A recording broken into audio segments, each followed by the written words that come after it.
as coisas.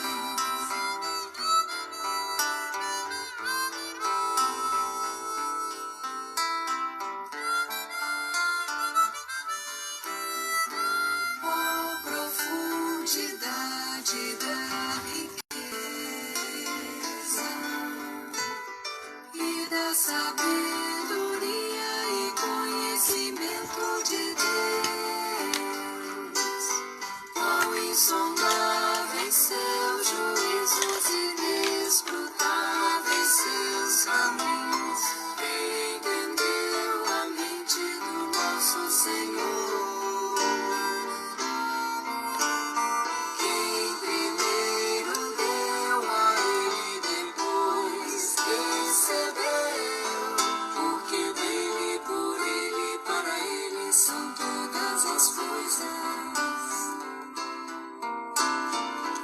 Serão dadas, pois a Ele eternamente, amém.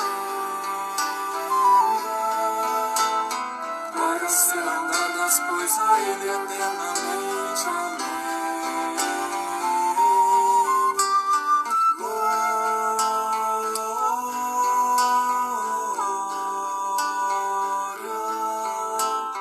Glórias serão dadas, pois a Ele eternamente, amém.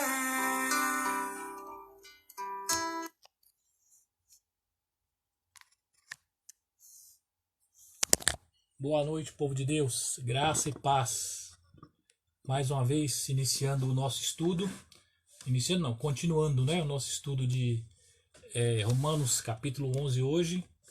A gente tem trabalhado as epístolas paulinas todas as quartas-feiras, né? E a gente está no capítulo 11. A você que nos assiste, muito obrigado pela sua participação mais uma vez, aos irmãos da igreja. As pessoas que não são da igreja, que também tem nos assistido, Deus abençoe, né? Eu fiquei sabendo que o tio do Sandro também nos assiste na cidade do Sandro, né? Que eu até esqueci o nome da cidade, Miami. Ô Márcia, você tá aí, né? Fala pra mim o nome da cidade. Ele tem nos assistido bastante também, né? Lá na cidade do Sandro lá. Então a gente agradece aí a todos vocês pela participação, pela contribuição. Tem sido muito bom esse tempo que a gente tem experimentado aí de enclausuramento, né? Mas a gente está aprendendo a lidar com... Mayumirim é a cidade aí do tio do Sandro. Ele tem participado conosco aí dos encontros. Um abraço para ele, toda a família, para o pessoal da igreja aí, PB de Mayumirim. Enfim, lembrando que domingo agora nós temos Santa Ceia familiar e a pregação. Então, 19 horas, você não esqueça da Santa Ceia e da pregação que vai ter no próximo domingo. De manhã temos lançado também os estudos, né? Feito pelo Sandro. E você fique aí atento para as nossas atividades. Então vamos orar para nós iniciarmos esse momento de reflexão e depois a gente vai compartilhando a palavra. Mais uma vez, Deus, muito obrigado porque estamos juntos. Bendito seja o teu nome. O Senhor é Deus acima de tudo e de todas as coisas. Queremos pedir ao Senhor que o Senhor dê-nos sabedoria, direção e esclarecimento para que a tua palavra falada e ouvida nos ajude na nossa caminhada, Deus, em nome de Jesus, amém. Então a gente agradece aí ao José de Limeira, está sempre conosco também, o José Carlos. Obrigado, José Carlos, Deus te abençoe, viu? Eu tenho visto que ele não tem pedido nenhum estudo, nenhuma pregação. Deus te abençoe aí, Limeira, a sua família, todos que têm assistido a gente. Muito obrigado mesmo. Então, Romanos capítulo 11, versículos 33 ao 36, nós vamos ler esses textos. Romanos 11, de 33 a 36. A gente vai ler esses versículos desse capítulo, né? E como a gente tem feito, a gente compartilha o contexto também. Romanos 11, de 33 a 36, é exatamente o tema da música, do hino que cantou agora há pouco, né? Diz assim, Romanos 11, de 33 a 36. Ó profundidade da riqueza tanto da sabedoria como do conhecimento de Deus, quão insondáveis são os seus juízos e quão inescrutáveis os seus caminhos. Quem, pois, conheceu a mente do Senhor? Ou quem foi o seu conselheiro? Ou quem primeiro deu a ele para que lhe venha ser restituído? Porque dele, e por meio dele, e para ele, são todas as coisas. A ele, pois, glória eternamente. Amém. Exatamente o hino que cantamos, que colocamos agora há pouco, né, fala sobre isso. E nesse capítulo, Paulo está concluindo o apelo evangélico, né, o apelo dele à nação judaica. Lembra que a nação judaica, parte do povo tinha rejeitado, né, a verdade. Israel, de uma certa forma, perdeu o seu status como povo escolhido de Deus, porque rejeitou a palavra, né? Mas isso não significa que Deus não ia dar oportunidade para que eles fossem restaurados, né? Mas de primeirão assim, eles perderam o status dele. Os que creram, né? Ou os que creem, são parte desse povo que é agraciado por Deus. Nos dias de Paulo, havia muitos judeus, né, que tinham se convertido, estavam entre aqueles que haviam sido salvos pela graça, né, e não pelas obras, como alguns criam na época. É interessante ver que Paulo mostra nessa carta, né, que Israel não alcançou a glória que ele almejava, mas o que Cristo fez na cruz cumpriu o propósito de Deus. Qual foi o propósito de Deus? Que os judeus aceitaram o sacrifício de Jesus, e os judeus fazem parte do plano de Deus, né?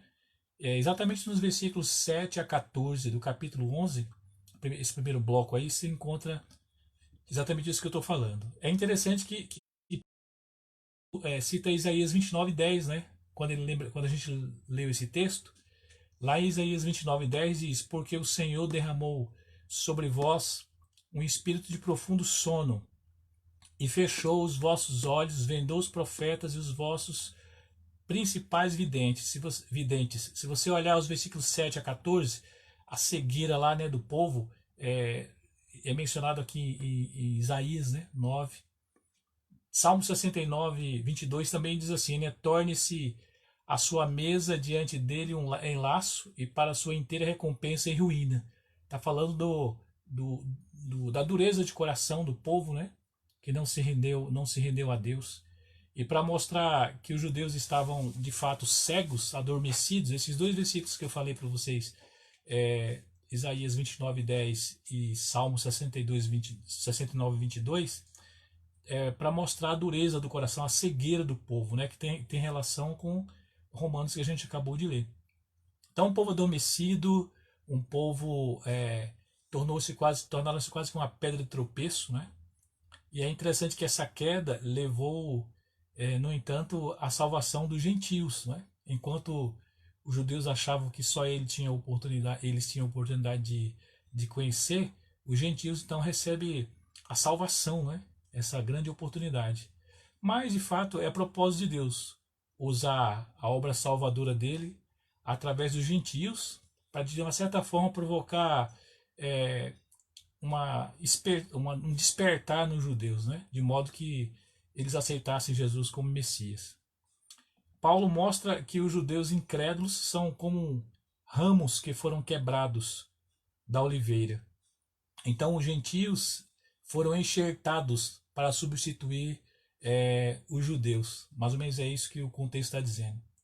Então, se os judeus voltarem a crer, eles podem ser naturalmente enxertados, porque não são ramos, né, da oliveira selvagem como os gentios. E se eles acreditarem na verdade de Cristo, ou acreditassem, seria natural que eles fossem enxertados no cristianismo. Os versículos 15 a 24 do capítulo 11 de Romanos fala sobre isso. Por outro lado, se Deus não poupou os ramos naturais, né, que seriam os judeus, por causa da incredulidade dele, até motivos para excluí-los tinha, né, a incredulidade dos judeus, mas Deus não fez isso. Os gentios, que são os ramos selvagens enxertados, né, ou os que chegaram depois, seriam tratados da mesma forma se não crescem também. diante de Deus, né? Então, a gente percebe, pela misericórdia de Deus, o ato salvador de Deus para todo mundo, graças a Ele por isso, né? Então, Paulo, de uma certa forma, encerra esse capítulo dizendo que o novo Israel espiritual é uma oliveira, né, composta de judeus que acreditam em Cristo e gentios que foram enxertados. E esse novo Israel é salvo, né, pelo libertador, graças a esse libertador que também nós estamos por aqui, né? Salvo, vivo, pela graça dele. E esse libertador que vem de Sião transforma, a partir da impiedade, a justiça. Aqueles que são salvos são libertos do pecado a partir da nova aliança, né? Seja gentil, seja judeu, todos carecem da misericórdia. Essa é a grande verdade de Deus, né? Como a gente precisa da misericórdia de Deus. Se não fosse a misericórdia de Deus, a gente estava consumido, né? A Bíblia diz que todos pecaram, a gente já viu isso no capítulo 6. Destituídos estão na glória de Deus, né? E as profundezas das riquezas desse conhecimento que são insuperáveis, essa sabedoria, né, maravilhosa, esse juízo insondável, foi esse Deus que nos salvou. E o interesse dele é que todos sejam salvos, seja gentio, seja judeu, porque é justo que todos sejam salvos. Como seres humanos, eu e você não podemos compreender plenamente e nem ousemos a fazer isso, né? Compreender os caminhos de Deus. É bobeira fazer isso. É atrevimento a gente querer conhecer, compreender os caminhos de Deus. A gente sabe e é o suficiente que Ele nos ama e que a gente pode confiar nele. Então, por mais que você estude, nós estudemos sobre Deus e busquemos resposta para que às vezes nem tem, né? É melhor a gente só crer nesse Deus que é soberano e poderoso, não é? Sabemos que Ele nos ama e podemos confiar nele. Ele procura um povo assim, que continue o amando e confiando nele, né? E aí, os versículos 33, o versículo 33, né? Fala quão são grandes as riquezas de Deus, na minha versão, como são profundos o seu conhecimento e a sua sabedoria. Quem pode explicar as suas decisões? Essa é na minha versão, tá? Na sua versão deve ser de outro jeito. Quem pode entender os seus planos? Com essas palavras, o Senhor Deus, então, ele derruba por terra toda a sabedoria humana. Quem que sabe mais que Deus, né?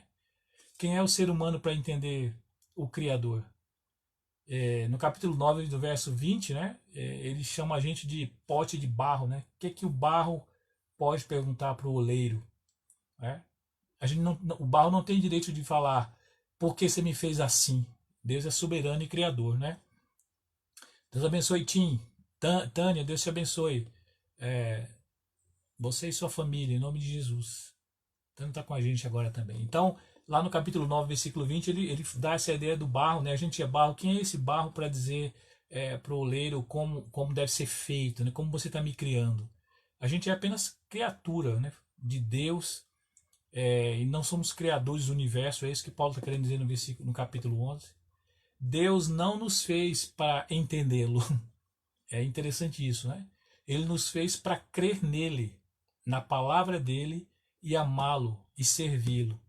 Guarde isso no seu coração. Deus te fez para que você creia nele, que você ame a palavra dele e que você sirva ele. Foi para isso que ele nos fez. Ele não nos fez para ficar perguntando quem ele é e por que ele fez desse jeito. Ainda falando dos versos 33 a 35 do capítulo 11 de Romanos, né, eu vou ler na minha versão aqui de novo. A profundidade das riquezas, tanto da sabedoria como da ciência de Deus. Quão insondáveis os seus juízos e quão inescrutáveis os seus caminhos. Versículo 34, porque quem compreendeu o intento do Senhor? Ou quem foi seu conselheiro? Versículo 35, ou quem lhe deu primeiro a ele, para que ele seja recompensado? 36, porque dele e por ele e para ele são todas as coisas, glória a ele para sempre. O apóstolo Paulo aqui, como eu já te falei, ele está citando lá Isaías, né, 43 e 14, E a grande pergunta da nossa reflexão é: será que de fato as pessoas podem contribuir com algo para aumentar o poder ou a sabedoria de Deus? Claro que não, não podemos fazer nada para contribuir à sabedoria ou o poder de Deus. O que sabe o ser humano sobre Deus? Absolutamente nada. Sabemos que Ele é nosso Senhor só, não é? E o que é que nós sabemos que Deus não sabe? Ele sabe todas as coisas. Então, nesses termos, o apóstolo Paulo medita sobre a riqueza, a profundidade da sabedoria divina. É em consonância a essa sabedoria que Deus decide a quem chamar, né? Pela sua sabedoria, pela sua infinita bondade, pela sua misericórdia, Ele decide nos chamar. Ele decide a quem salvar, Ele decide a quem condenar. Cabe os seres humanos, nós seres humanos, apenas admirá-lo, adorá-lo, glorificá-lo, glorificar a grandeza dele, né? Nunca tentar compreender ou julgar com a nossa sabedoria humana a sabedoria de Deus, né? Como eu já falei agora há pouco, seria um atrevimento da nossa parte. O versículo 36, né, que diz que todas as coisas foram criadas por ele, tudo existe por meio dele e para ele, né? E aí diz glórias a Deus para sempre. Cada pessoa, cada planta, cada elemento da criação provam da sabedoria de Deus. O mundo é de Deus. Apesar de ver o que estamos vendo, o mundo é de Deus. Apesar de sermos administradores desse mundo, não é? E infelizmente, por sermos administradores desse mundo, não como igreja na face da terra, não temos administrado da melhor forma.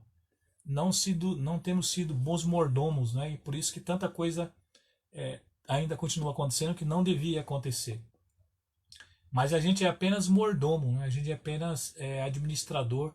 Quem dá a ordem é Cristo. Né? Não compete a mim e a você dissecar os mistérios da criação, mas cabe-nos a glorificar o seu Criador. Né? Você já passou por uma situação assim que tem uma mosca te incomodando, ou uma aranha, você fala assim, para que essa praga existe? Para que esse inferno desse inseto está aqui? Tudo tem um propósito de Deus. Na realidade, como bons administradores, a gente nem devia estar falando isso, porque a mosca tem o objetivo dela, a formiga, a barata, o morcego, e a gente acha que são pragas que veio para nos perturbar. E na realidade Deus está dizendo, cuide desse planeta, cuide desse mundo, cuide da minha criação, né? E me glorifique. Então, para acalmar o nosso coração que às vezes fica inquieto com a verdade, nós temos um grande Deus que tem todo o poder e pode todas as coisas. Falando um pouco da profundidade, essa passagem deveria ser traduzida como ó profundidade das riquezas e da sabedoria e do conhecimento de Deus. Né? O apóstolo deseja expressar aqui a admiração pelas riquezas, pela sabedoria e pelo conhecimento de Deus. Né? A palavra profundidade, quando é aplicada nas Escrituras, a qualquer coisa, né, vasta e compreensível, uma coisa que não tem resposta, não tem compreensão, aí usa a palavra profundidade, como abismo, oceano, alguma coisa assim, insondável. A palavra indica coisas que não pode se expressar, que não pode compreender. Tudo que não se pode compreender, a Bíblia usa como profundidade, né, em vários textos. Eu não vou citar muitos, mas pelo menos Salmo 36,6 fala: os teus juízos são muito profundos, quer dizer, não conseguimos compreender os teus juízos, lá no Salmo 36,6. 1 Coríntios 2,10 diz: o Espírito busca as coisas profundas de Deus. Está falando dessa profundidade, que a gente não consegue compreender. Apocalipse 2,24 diz: as profundezas de Satanás. Está falando dos planos profundos, astutos, iníquos, que a gente não compreende, do inimigo. Né? Então essa palavra profundidade ela tem esse sentido desse jeito. Quando eu não compreendo esse algo profundo, né, e Deus não vai explicar mesmo. Fala de riquezas, né? A palavra denota abundante bênçãos e misericórdias que foram conferidas a pessoas pecadoras que foram alcançadas pelo Evangelho. Então, a profundidade das riquezas, dessa abundância de bênçãos e de misericórdias que Deus nos conferiu. Ele fala também da sabedoria. Sabedoria é a escolha dos melhores meios para alcançar os melhores fins. É dessa sabedoria que o texto está falando, né? O fim ou o desígnio, né, que Deus tinha em vista era conceder misericórdia a todos. E ele fez isso, né, e faz isso. Essa é a sabedoria que o texto traz. Essa sabedoria para designar também a volta dos judeus à palavra, né, conversão dos gentios. O termo quão insondável, essa palavra insondável significa o que não pode ser investigado ou totalmente compreendido, né? A Bíblia diz que Deus, que ele não pode ser investigado e não pode ser compreendido, apenas adorado, né? Apenas reverenciado. Fala dos julgamentos, né? Seus julgamentos. Essa palavra também significa seu arranjo, seu plano, seu procedimento. Às vezes se refere a leis, né? Outras vezes se refere a decisão ou determinação de Deus. Então, seu julgamento, sua determinação. E fala dos caminhos, né? A palavra traduzida como um caminho denota adequadamente o quê? Um caminho que alguém viaja, seus caminhos. Por isso denota o curso, né? A caminhada por onde se move, o princípio, a direção da doutrina. Então, são palavras bem profundas. Eu estou citando algumas delas aqui avulsas para a gente entender. São palavras bem tremendas que o Paulo traz aqui em Romanos, né? E a gente percebe, então, como a gente deve se portar diante de Deus. A gente está lendo esse texto aqui, trabalhando no capítulo 11, porque foi o texto que os judeus achavam que não era para eles, né? Que eles não precisavam da salvação. Então, como esse parágrafo, como esses versículos nos ensina a louvar a Deus, como esse texto que a gente leu, capítulo 11 de Romanos, versículos 33 a 36, nos ajuda a louvar a Deus, né? Como que ele nos ensina? Ele está, de uma certa forma, nos chamando a nos curvarmos diante da complexidade de Deus. Romanos capítulo 9, 10 e 11 são capítulos bem difíceis de estudar e de pregar, porque fala de uma grandeza fora do comum, né, de Deus. Mas eu quero trabalhar 3 questões. Como esse texto pode me ajudar a entender que eu devo me curvar diante de Deus, diante da sua complexidade, né? Se a gente pensar no versículo 33, ó profundidade da riqueza, tanto da sabedoria quanto do conhecimento de Deus, quão insondáveis os seus juízos e quão inescrutáveis os seus caminhos. Pensando no versículo 33, como que eu devo me curvar diante dessa complexidade? Deus, de uma certa forma, ele é complexo, porque ele é infinito, ele é poderoso. E a gente vê Paulo colocando isso, né, na primeira parte do versículo aí, ó profundidade das riquezas, da sabedoria como da ciência de Deus, né? É mais ou menos assim, ó, se fosse traduzir de um outro jeito. Francamente, eu fico impressionado diante da insondável complexidade da sabedoria e do conhecimento de Deus. Você já assistiu alguma palestra de alguém que é fera, que dá gosto de ouvir? Alguém, pensa num bom pregador, num bom orador, num ótimo palestrante. Você fala assim, eu ficava a noite inteira ouvindo essa pessoa palestrar. Não cativa a gente quando você vê uma pessoa que parece que jorra, né, naturalmente sabedoria?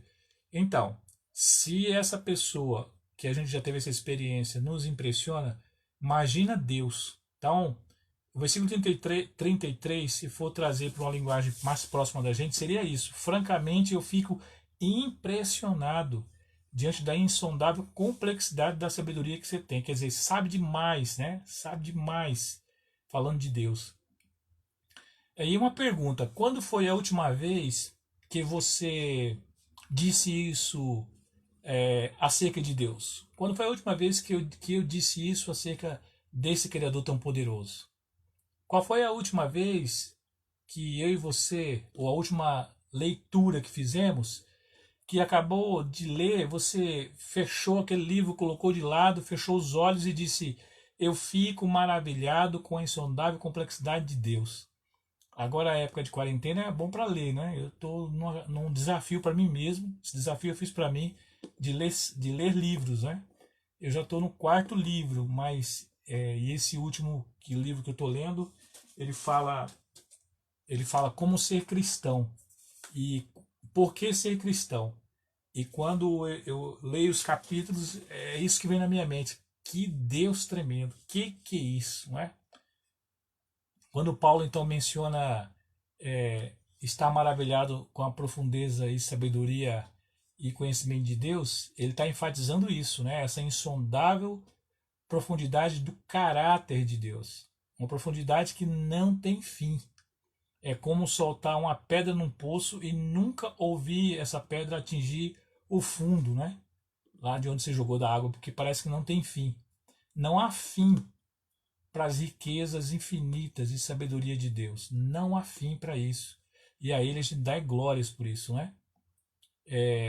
Então a gente precisa entender que quando a gente lê esse texto, e esse pedaço aí, 33 a 36, ou todo o capítulo, a gente tem que se curvar diante dessa complexidade de sabedoria. Então fomos criados por Deus para nos curvarmos diante dele, para que a glória seja totalmente para ele. E aqui a gente é lembrado, né, acerca dessa natureza infinita de Deus. Sabe por quê? Somos finitos. Deus não, Deus é infinito. Temos um fim, Deus não tem fim. Nossos corpos vão terminar com a morte. E Deus ressuscitou, está vivíssimo, Jesus. Há limite para o que eu e você podemos fazer. E Deus é ilimitado. Há um limite para que o homem pode fazer e para que o homem pode saber. Deus não tem limite para ele saber e para ele fazer. Ele é Deus.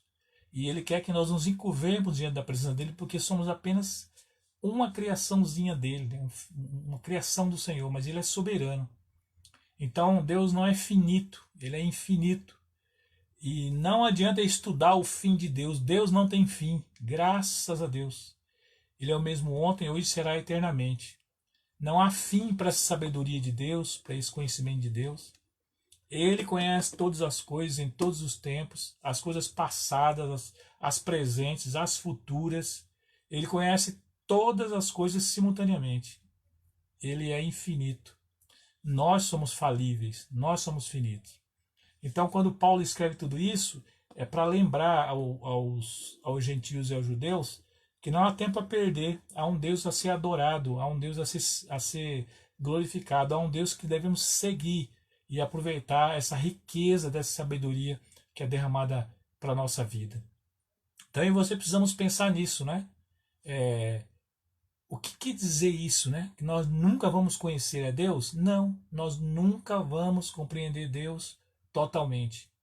E é isso que Paulo enfatiza na segunda metade aí do verso 33. Ele diz: quão insondáveis são os seus juízos e quão inescrutáveis os seus caminhos. Né? Então é Deus e aleluias. E nós não somos nada diante dele. Nós nunca vamos compreender nem conhecer Deus totalmente. Algumas pessoas erroneamente acham, né?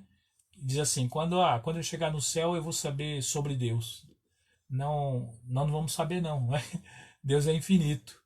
Ele pode nos conceder a vida eterna, mas nunca saberemos sobre essa eternidade dele. Ele não permite, né? Ele não permite que nós tenhamos esse conhecimento dele. Quando chegarmos ao céu, vamos contemplar a beleza de Deus, né? Mas nunca vamos enxergar e saber tudo dele. Pelo menos é a ideia que a Bíblia passa.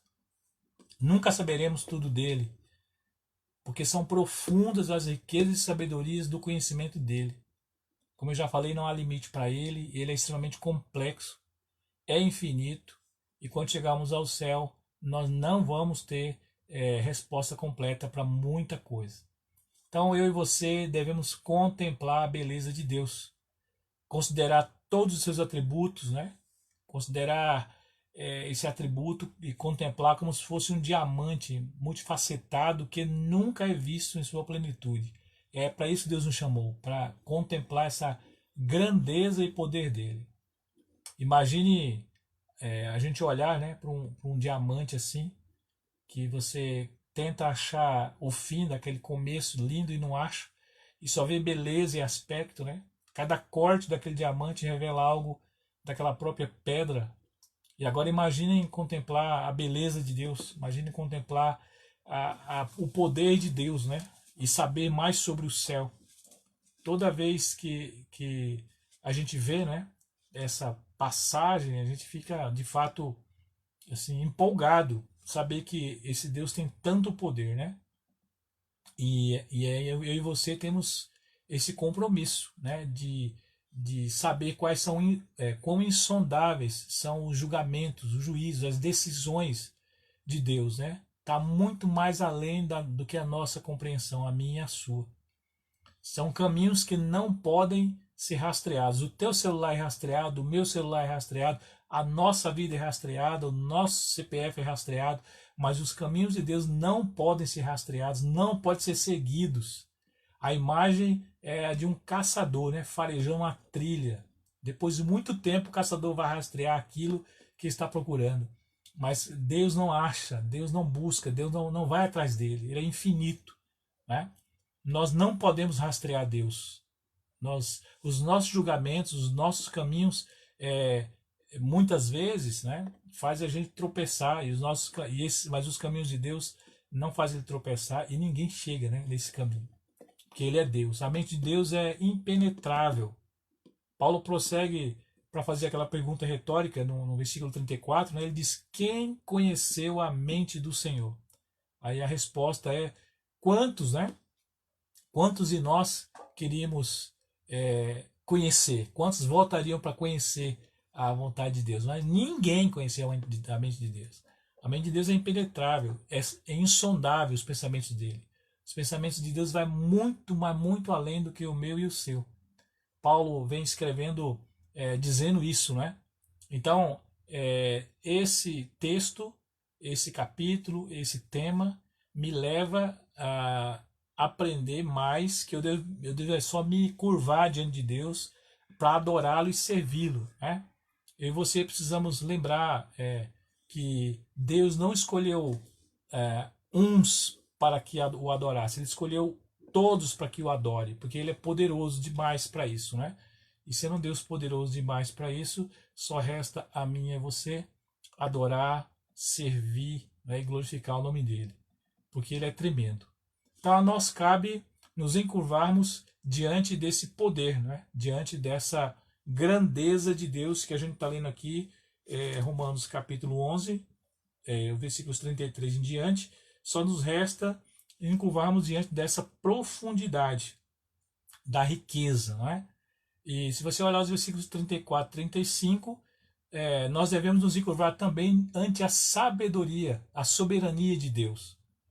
O 34 diz assim: porque quem compreendeu a mente do Senhor? Ou quem foi seu conselheiro?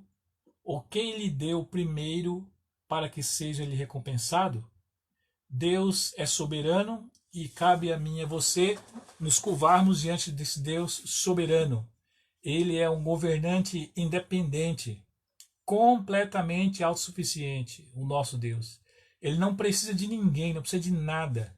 É o que Paulo diz aí no versículo 34 e 35, né?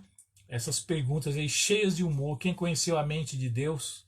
Né? A resposta é ninguém. Outra pergunta que ele diz: quem se tornou seu conselheiro?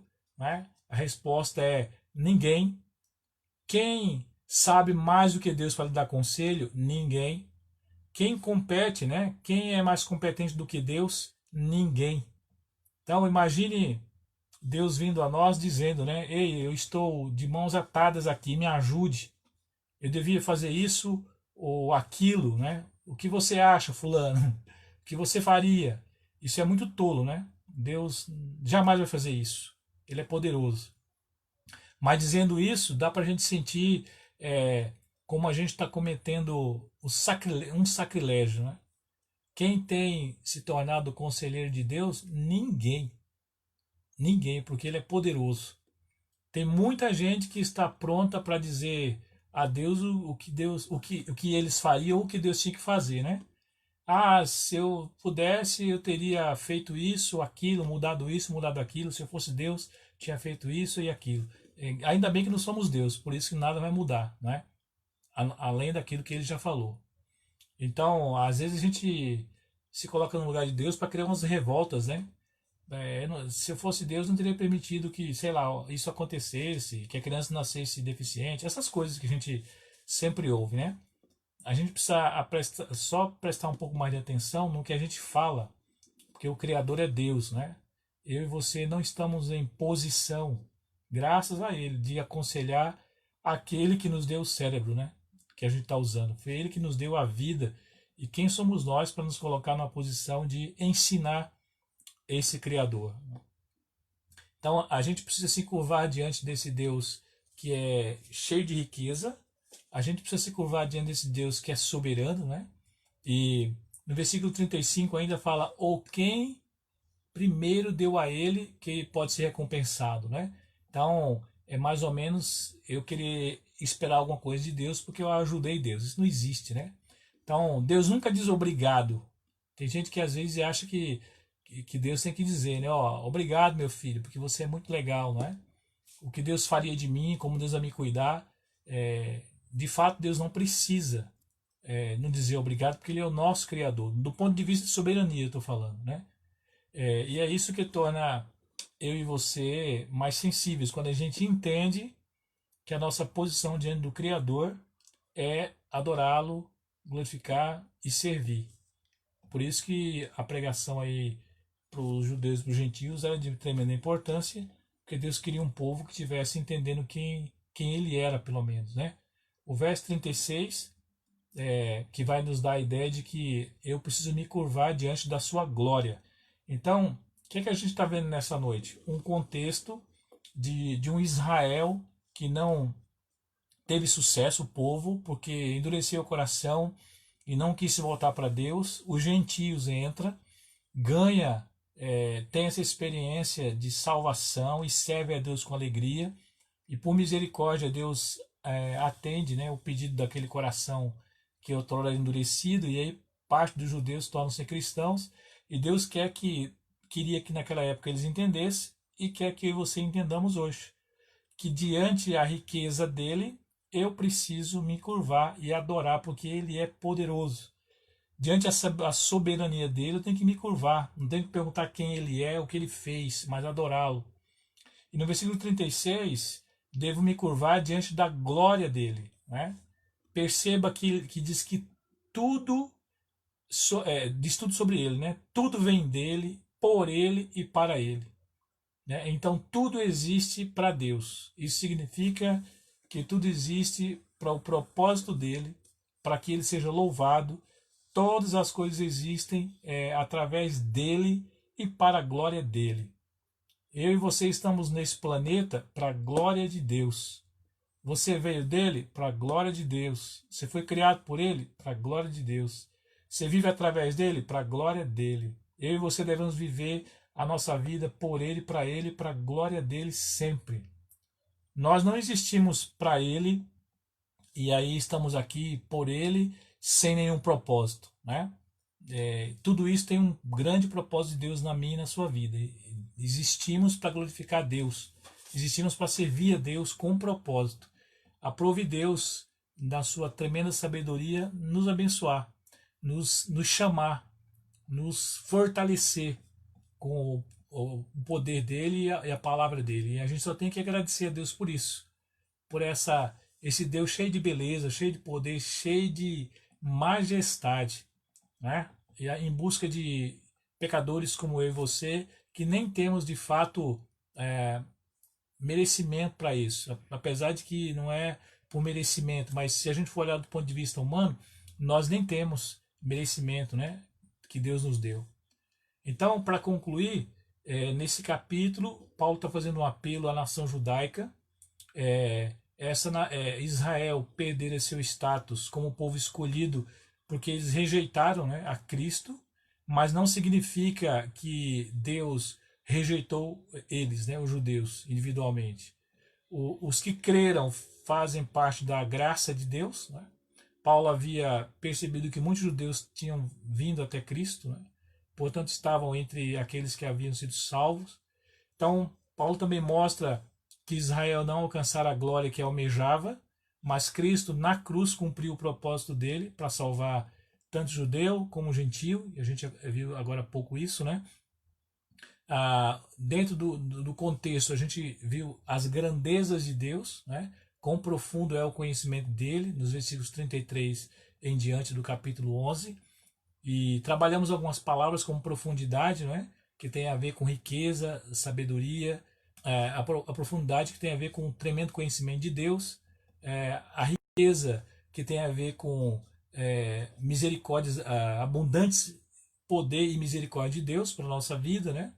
A sabedoria que a gente viu agora há pouco também, que ninguém entende os desígnios de Deus, né? É insondável, significa nunca vai ser investigado, porque ele é Deus. Os caminhos dele, né? O arranjo dele, o plano dele para mim, para você, só ele sabe, só ele tem. E a gente viu aqui que diante disso a gente tem que se encurvar desse Deus cheio de complexidade, né? Que a gente viu nesse texto agora, no versículo 33. Esse Deus cheio de mistérios, ele nos convida a nos encurvar diante da presença dele. E diante da riqueza dele, dessa riqueza poderosa, da sua sabedoria, e manifestando a ele sempre obediência. Se você olhar o texto, é isso que Deus quer, que eu e você manifestemos muita obediência ao Senhor. E não questionar porque ele fez, porque ele deixou de fazer, porque ele é Deus. E aí também vimos a questão de nos encurvarmos diante de Deus, diante a glória dele, que foi o último ponto agora. Diante a glória de Deus, eu preciso me encurvar e você também. Tudo isso vai levar com que eu e você vivam uma vida de plenitude e cheio da graça e da bênção de Deus. Então, escute só, crente da IPI de BH e que está me ouvindo, e para mim também. Deus é que tem que receber a glória. Deus é que tem que receber a honra. Deus vai ter que receber o reconhecimento. Eu e você somos apenas servos, então vamos fazer a nossa parte. Deus não está interessado em que eu e você o questione. Ele está interessado em que nós o sirvamos e o adoremos. Então vamos fazer a nossa parte, vamos cuidar da nossa vida, da nossa família, da nossa igreja, desse planeta, desse mundo. Somos administradores de um dono, de um mundo que é soberano e poderoso. Que você e eu tenhamos vontade de fato e de verdade de conhecer mais e mais a Deus. Essa busca do conhecimento vai te dar alegria. Mas lembre, Deus não vai se revelar completamente a mim porque eu estou buscando. Mas eu preciso buscar para me sentir útil e filho do Senhor. Né? Eu e você precisamos nos equipar melhor. E a gente se equipa melhor glorificando a Deus. A gente precisa glorificar a Deus com a nossa vida. Então o capítulo 11 de Romanos nos chamou para glorificar a Deus soberano. Esse é o tema, glorificar o Deus soberano. Eu e você somos chamados para isso, para glorificar esse Deus soberano. Então lembre de sim que nós temos que nos encurvar para esse Deus complexo, para esse Deus soberano e para esse Deus cheio de glória. Esse Deus que nos chamou. Foi Ele que disse como as coisas iam acontecer. E Ele espera que eu e você apenas obedeçamos. Vamos orar? Que Deus abençoe, que o Espírito Santo possa ministrar mais ao teu coração, que você leia bastante a Bíblia, pode voltar para reler esse texto e Deus vai falar com você mais vezes, mas a gente espera que Deus tenha fortalecido você, seu coração, e lembre que somos chamados para glorificar a Deus. Eu vou orar, né, pela palavra e que Deus nos abençoe. Depois eu vou voltar de novo àquela canção que cantou no início, para a gente finalizar com ela, tá bom? Vamos orar. Senhor, em nome de Jesus, eu peço que a tua poderosa mão, cheia de sabedoria, seja sobre a nossa vida. Lemos nessa noite um texto que diz que Deus é Deus, e isso é o suficiente. Que nós precisamos só apenas amá-lo e confiar nele. Então, Deus, não deixa a nossa mente sair dessa conotação. Não deixa com que a gente vire alguém questionador, revoltado, achando que o Senhor fez errado, que o Senhor devia ter, que se fosse nós faríamos diferente. Somos apenas filhos, criaturas. Alguém que foi o Senhor que criou. Então dá-nos essa humildade apenas de te servir. Todas as vezes que nós lembrarmos do teu nome, Senhor, que nós nos encurvemos, nos ajoelhemos, nos prostremos, porque o Senhor é o nosso Criador. Criador dos céus e da terra, o único que pode todas as coisas. Bendizemos o teu nome, Senhor. Te louvamos, te agradecemos e que a tua palavra continue nos fortalecendo, em nome de Jesus. Amém. Se você tem algum pedido de oração, quer deixar que a gente ore, pode compartilhar conosco e a gente vai estar orando aí para você. Se você tiver o pedido de oração e quiser mencionar aí, não tem problema, pode mencionar que a gente vai estar orando por você, tá bom? Caso tenha, você pode deixar, a gente ora. E a todos que nos ouvem, a todos que nos assistem, a todos que nos visitam, muito obrigado por você estar conosco. Que a palavra de Deus continue fortalecendo e edificando a sua vida. Lembre, Deus é poderoso. Ele não precisa prestar conta a mim e a você, mas nós precisamos prestar contas a Deus.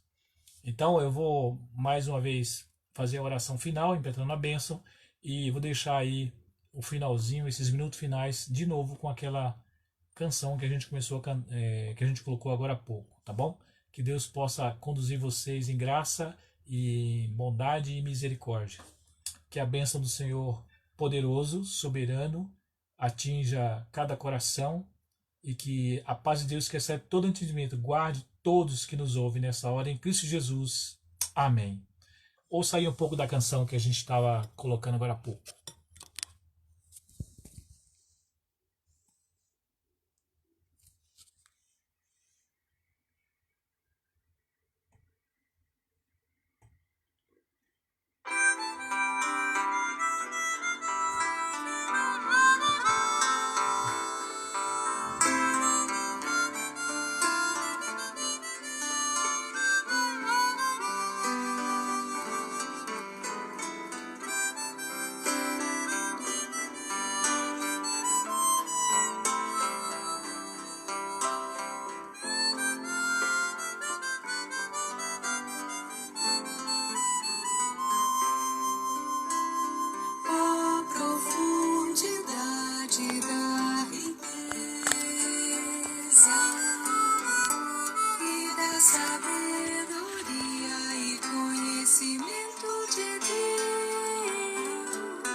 Pois a Ele eternamente, amém.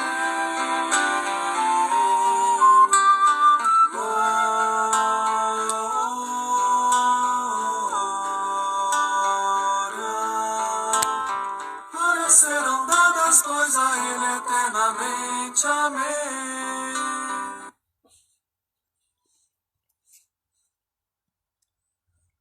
Muito obrigado, Deus abençoe, uma boa noite para vocês e fiquem na paz.